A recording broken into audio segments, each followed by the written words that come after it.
하나님의 평화가 여러분과 함께하기를 주의 이름으로 축복합니다.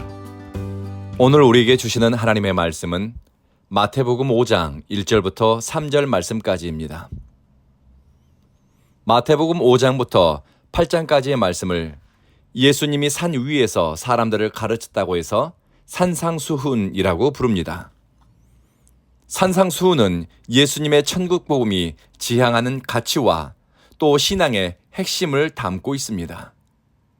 예수님을 따르는 제자가 받는 복은 무엇이며 또 참되게 예수님을 따르기 위해 져야 하는 짐은 무엇인지 산상수훈에 담겨 있습니다. 무엇보다 그리스도를 따르는 사람은 어떤 가치로 사람과 사건 그리고 세상과 일상을 바라보아야 할지에 대한 통찰력을 줍니다. 세번역 성경으로 3절을 읽어드리겠습니다. 마음이 가난한 사람은 복이 있다. 하늘나라가 그들의 것이다. 8가지의 복, 8복의 첫 번째 복은 심령이 가난한 자, 마음이 가난한 자가 복이 있다는 것입니다. 마태복음에는 심령이 가난한 자라고 기록되었지만 누가복음에는 심령이라고 하는 단어가 빠지고 그냥 가난한 자라고만 언급되어 있습니다. 성서 주석가들은 여기서 가난한 자를 가리키는 헬라어 단어는 웅쿠리다는 뜻을 가진 헬라어 단어에서 파생되었다고 합니다. 이 단어는 절대적 빈곤 상태를 가리킬 때 사용됩니다. 궁핍함을 넘어서 가장 강력한 형태의 가난을 표현하는 단어라고 합니다. 의지할 사람이 없고 등 비빌 언덕이 없는 생존의 위협을 받는 절박한 상황에 처한 사람입니다. 이 단어는 성경에서 2번 사용되었다고 합니다. 길거리에서 구걸하는 거지 나사로, 그리고 두렛돈의 헌금을 하나님께 드리고 아무것도 가진 것이 없는 과부를 나타낼 때 이 단어가 사용되었습니다. 성경에 나오는 가난한 사람들 가운데 자발적으로 가난을 선택한 사람은 찾기 어렵습니다. 어떤 부자 청년은 영생에 이르는 길을 알기 위해 예수님을 찾아왔지만 소유를 팔아 가난한 사람들을 돕고 주님을 따르라고 하니 근심하며 돌아가 다시 나타나지 않았습니다. 영생에 관심이 있고 율법과 계명을 다 지키는 사람도 자발적인 가난의 선택과 물질의 포기는 결코 쉬운 일이 아닙니다. 그래서 우리는 가난에 대해서 쉽게 이야기하는 것을 주의해야 합니다. 또 가난을 청빈으로 미화하는 것도 주의할 필요가 있습니다. 오늘 본문에서 마음이 가난한 사람은 더 큰 가치를 위해 자발적으로 가난을 선택한 사람이 아닙니다.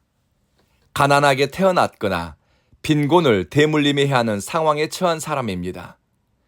경쟁에서 도태되었거나 육체적 질병과 장애로 가난해진 사람입니다. 가난과 빈곤은 임금님도 어떻게 할 수가 없다고 하는데 왜 예수님은 심령이 가난한 자가 복이 있다고 말씀하셨을까요? 서강대학교 철학과 명예교수인 강영한 교수님은 오늘날의 시대정신, 가치, 심지어 교회까지 소비주의의 영향을 받고 있다고 합니다. 소비주의는 만족과 쾌락, 욕구 충족, 이기적인 동기와 자기애를 쫓아가게 한다고 합니다. 소비주의에 기초한 사회에서 가장 힘을 발휘하는 것은 물질, 돈, 재화입니다. 돈은 더 많은 기회를 보장하고 더 큰 만족을 가져다 줄 수 있는 것처럼 힘을 발휘하고 또 사람들은 그렇게 생각합니다. 소비주의 사회에서는 영적인 것도 거래의 대상이 되기도 하고 또 영적인 활동이 상품화됩니다. 예를 들면 과거 인도에서는 명상과 요가는 신을 찾아가고 진리를 깨닫기 위한 수행 방법이었습니다. 절제와 금욕, 도덕적 성장을 도모했습니다. 그러나 요즘의 명상과 요가는 상품처럼 포장되고 유통되고 마케팅의 대상, 사업의 아이템이 되었습니다. 또 한국에서 무당들은 돈의 액수에 따라서 구술한다고 합니다. 돈을 많이 쓸수록 효과가 있다고 믿으니 무속의 세계는 철저하게 자본의 영향을 받고 돈의 액수에 따라서 영적 질서와 효과가 매겨집니다. 돈이 영적인 것이든 육체적인 것이든 필요를 채워주는 힘을 가지고 있다고 사람들은 생각하고 신뢰합니다. 강영한 교수님이 미국에 있을 때 제 옆집에 사셨는데요. 이런 이야기를 들려주셨습니다. 돈이 가지고 있는 힘이 있습니다. 그런데 돈은 허구에 기초한 신뢰입니다. 거래가 형성된 곳에서 돈은 힘을 발휘하기 때문에 인간관계가 이해관계로 이용되는 사회, 물질의 크기로 관계의 거리를 조정하는 공동체와 인간관계, 여기서 가지고 있는 신뢰는 서로에 대한 믿음은 허구이고 또 이런 믿음은 가짜라는 것입니다. 그래서 거래가 작동하는 곳에는 돈이 힘을 발휘하지만 거래가 없는 이해관계가 없는 곳에서는 돈이 절대적인 힘을 발휘하지 못하게 됩니다. 이 지점에서 심령이 가난한 사람은 복이 있다는 구절의 의미를 다시 생각해 봅니다. 심령이 가난한 사람은 오직 하나님께 의지하여 살 수밖에 없는 사람입니다. 단순히 가난한 환경과 처지만이 아니라 하나님 없이는 아무것도 할 수 없는 존재라는 자의식 속에서 하나님을 의지하고 신뢰하는 겸손한 마음을 가진 사람입니다. 스스로 힘을 가졌다고, 자신을 지킬 수 있다고, 환경과 조건을 매니징할 능력이 있고 내 뜻대로 상황을 조정할 수 있다는 생각을 품지 않고 하나님을 전심으로 의지할 뜻과 의지를 가진 사람입니다. 이런 사람에게 하나님의 나라, 천국이 열리고 천국으로 향하는 길이 보입니다. 심령이 가난한 사람에 관한 것은 재정 능력에 관한 것이 아니라 하나님 앞에서의 태도이고 삶을 대하는 자세입니다.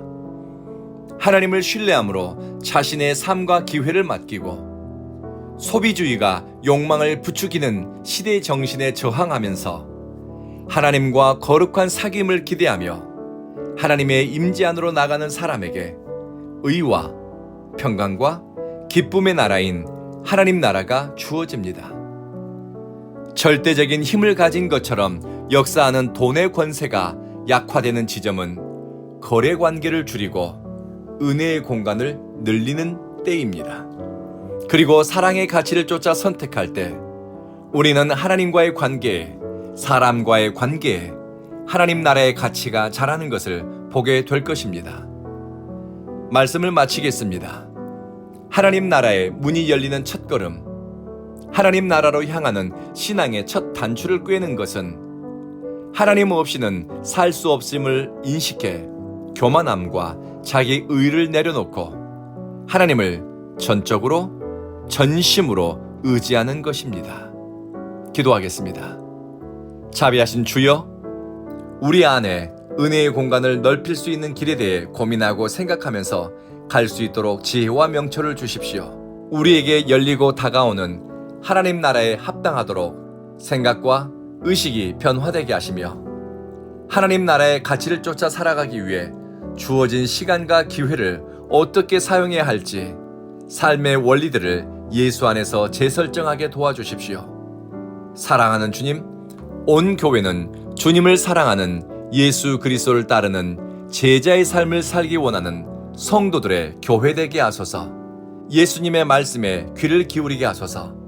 세상의 말과 논리에 익숙한 자들이 아니라 예수님의 생각과 뜻에 익숙한 사람이 되게 하소서. 예수님 이름으로 기도합니다. 아멘.